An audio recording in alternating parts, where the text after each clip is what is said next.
Hi everybody, I am iFell, and this is part 2 to this video right here. Go watch it if you haven't yet. Picking up where we left off, this is the ATM. A very simple ability with a very simple artwork to match. Although, while sometimes I don't like the simplicity of it, I've gotten compliments. And some people like how simple and grounded it is compared to the other cards. Firemouth has always been one of my favorite cards. I think the original has a lot of charm to it. And it was honestly really broken in the old game. And really defensive for a fire type. It's been changed, so it definitely now has the opportunity to be very aggressive, while still keeping the core idea intact. The Flame Berries are another OG. The original artwork was definitely nothing special, but it was in my opinion one of the most iconic cards from the old game, so I had to make the first in the list of resource cards for the new one. The Blobble cards I think are very interesting. All the Blobble cards have the same stats, and that's because they're a species of creatures that can shift and morph into any kind of element, so they all have the same stats, so there'll be one in each deck. And for the fire one, it's the Phoenix. Probably the most infamous card in the old game, the Reflect Shield was a menace, and basically was a guaranteed win for whoever had it in their deck. It used to be able to cancel any attack from your opponent and kill all their creatures, which was way too strong. So now, it just cancels the attack and kills the one creature. Still strong nonetheless, but a lot more balanced. A fan favorite card. This was supposed to be the classic trope of an alien abducting a cow. And in the original, the cow was completely oblivious. But in the new version, he is painfully aware. I don't know how I originally came up with this idea, but I think it's cool. I don't have much else to say. Overall, a pretty good card though. The Lab Rats are a group of creatures that all get different abilities upon being killed. They are also loosely inspired by the Squazzes in Chaos Galaxy. And yes, I know that's 2 cards based off ones in Chaos Galaxy, but here's how I got into homemade TCGs, and I remember doing any actual copying. Also Zach, if you're watching this, I'm a huge fan. Guys, go support Chaos Galaxy. Now, I have to give credit where credit is due.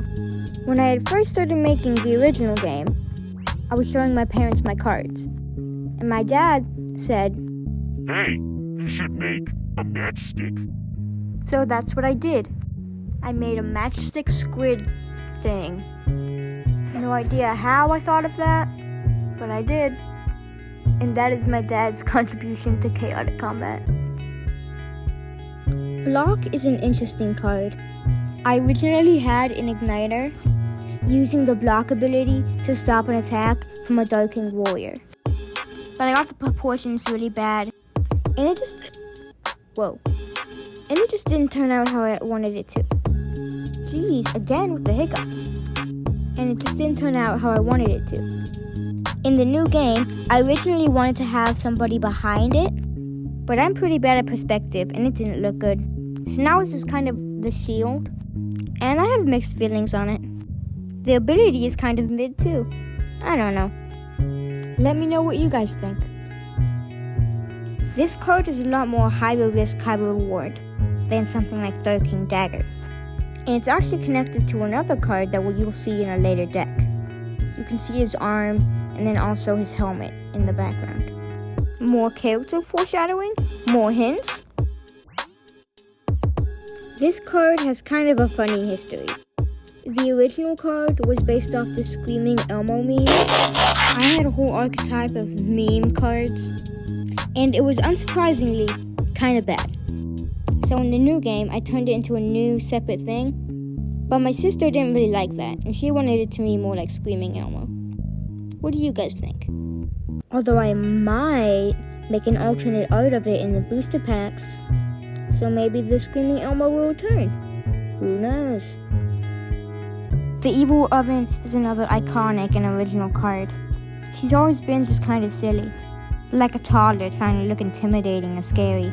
It really isn't because of how small they are. It's just kind of funny. Those are the vibes I get from this card. Now we're moving on to the archetype for the fire deck. This is where the dino archetype got their name, and basically the card who inspired them all. Originally, I had his bug eyes poking out from his head, but I couldn't really get it to look good. Another one of my favorite cards. I really like how he drew its wings back in the original version, and I always included him in my deck because I just liked him. He was one of my favorites and one of the first cards I made. Too bad he wasn't very good. He then became part of the Dino archetype. He really didn't change much. I just added some red and orange accents to make him fit in more with the Dino archetype. He's a pretty good support card too. And last but not least, we have the Lava Oni, the card with the biggest timeline in this video, and has really changed a lot. Him and his two brothers were some of the most iconic cards in the entire game, and you'll actually get to see them soon. He looks somewhat similar from the original version to now, but he had kind of an identity crisis in the middle. Although looking back on it now, his Micro-era version looks really similar to his Enraged form, and they both shoot lava too, so I guess that version of him kind of gets to live on. Alright everyone, that is it for this video. I will see you all in the next.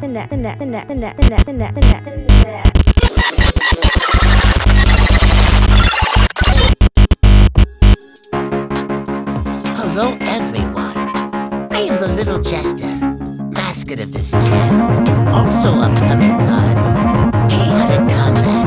Me and Eiffel have something to announce. New content for Chaotic Combat is here. Feast your eyes. The fire deck's counterpart. The nature deck is here. Meet the egg archetype. The fire deck and the nature deck are both available to buy. Link in description.